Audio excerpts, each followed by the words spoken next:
শোনো, তোমাকে আজকে আমি বাবার সাথে দেখা করি, বিয়ের কথাটা বলবো, ঠিক আছে? চলো।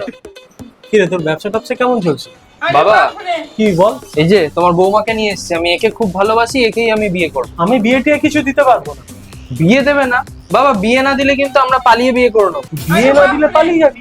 তোর ইচ্ছা করছে পালাতে, পালিয়ে যা। বাবা দেখো, ভেবে বলো, কিন্তু আমরা কিন্তু কালকেই পালিয়ে বিয়ে করে নেবো কিন্তু। তুই কালকে যাবি বলছিস তো? যা, এক্ষুনি যা। ঠিক আছে, হ্যাঁ হ্যাঁ যা। তুমি নিজের ইচ্ছে থাকো, আমরা পালিয়ে বিয়ে করবো, যাও। কি বলছো দাদা? ছেলেটা যখন নিজে থেকে এসে বললো মেয়েটাকে ভালোবাসে, তোমার তো উচিত ছিল বিয়ে দিয়ে দেবো। তুমি বলছো পালিয়ে যা, ছেলেকে কেউ এরকম ভাবে বলে? আরে সুমিত, এই জন্য তোমার ব্যবসা চলছে না, এখনো তোমার বুদ্ধিই হয়নি। মানে? আরে এখন ছেলের বিয়ে দিতে চাইলে এখন 10 লাখ টাকা খরচা আছে। ও পালিয়ে গিয়ে বিয়ে করুক না, তারপরে আসলে মেনে নেবো। 10 লাখ টাকা তো বাঁচবে।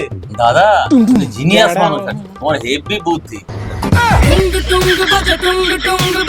আরে কি করছো? তাড়াতাড়ি সাবস্ক্রাইব করে দাও আর লাইক শেয়ারও করে দাও, কমেন্ট তো করবেই।